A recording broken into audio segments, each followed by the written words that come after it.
as readable as possible for you folks in the back. There's still one or two in the front. If you can't read it, it's more or less up to you.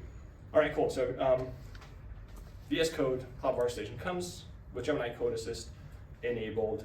It greets you friendly, and it goes, what does this application do? It's pretty relaxed in terms of typos, but let's get it properly. And so, first couple of requests sometimes takes a bit of time to get to, here we go. All right, so it's a Golang application, which is quickly zoom in. It breaks down the provided code. There's a core functionality, it's an HTTP application.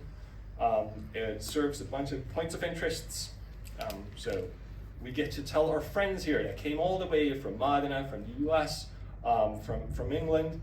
They took a train to the main station. They walked the 20 meters that it takes to get to the office, and they're walking back and then go out to the airport, and we tell them all the things that they missed in our beautiful city of Zurich. So that's what this application is all about. We can also send out recommendations. We can tell people about places and stuff. There's a summary, how it's likely used, and so on. And at the bottom, just really interesting, it's going to tell you what it used to come up with that. So even if I just open this main.go file, it looked at all the Go files in my project, figured out what it's going to do. Pretty basic. Now, some new ways to work with that is now, you see it here, ask Gemini or type edit. Let's do that. And let's say,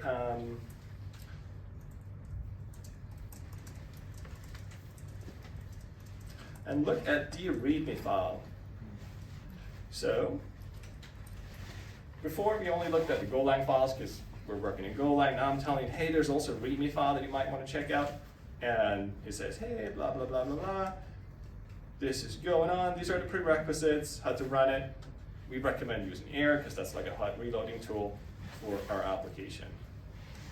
Fair enough. Let's get rid of the chat for a moment. Just a little bit bigger. And just start Air as we're told by the AI. And then there's a port preview. It's basically like port forwarding to the workstation in the cloud. And that's the application that we're going to build today. So that's all the things you can do in Zurich. So that's what our friends are doing here at Google. There's two Google campuses. This is the one that we're at. This is the cloud building just down the street. This is a reminder that Zurich is the actual surfing town, not Sydney or Melbourne. And then that's basically where we're at down the street. And then there's the other cafe where Rick and I grabbed an espresso and talked about this session. All right, that's our standing application as it is today. But obviously it's not very exciting, right? We want to get some actual data in, some things we can show to our traveling friends to tell them where to go. Okay, I don't really know where the places are hard-coded.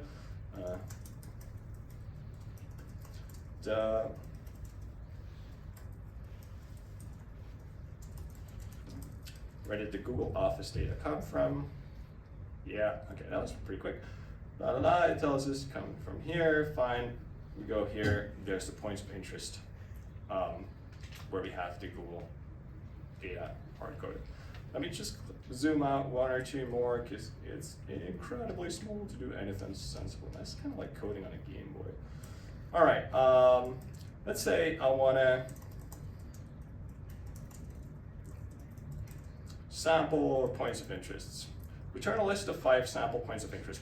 Now here you see there's some ghost text popping up, the gray thing that you see here. That's just basically like low latency, trying to be helpful as much as I can with like a tiny, tiny model. This is not using the huge flash model that we all come to love, but I can now force it and say, generate the code based off the context that you have. So look at the state of the universe and then give me the list of points of interest. So now it actually comes back with a list of points of interest. It talks about Großmünster, the Lake of Zurich, Bahnhofstrasse. Seems like a reasonable thing to do. This is just like the pure like flash model of what he thinks. And the effect of that we can see here. If we go to our application, this happens every now and then.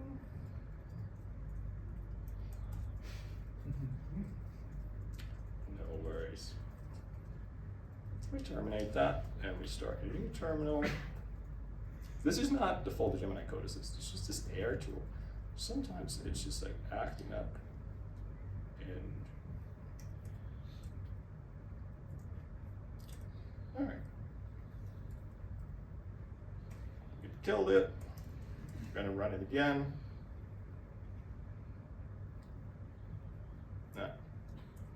We're in the wrong folder. Here we go. Let's see if my confidence actually holds up. We're building the application, it's running, refreshing it. Okay, here we go. That's the data that Gemini Code just gave us. There's the lake of Zurich.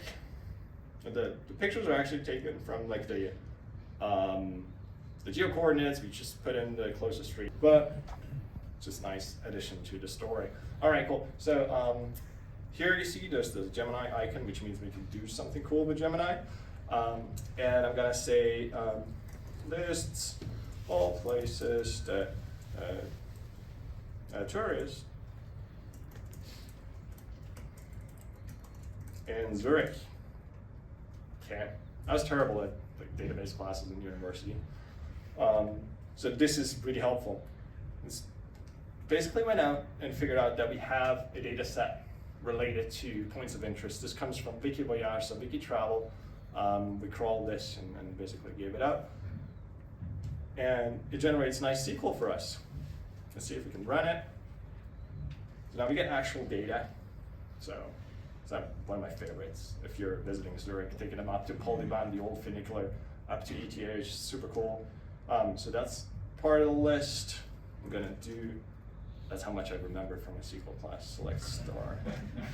And that's basically where we're at with the data. So the city, the polygon, a description, there's activities, longitude and latitude, which you're gonna use for this review.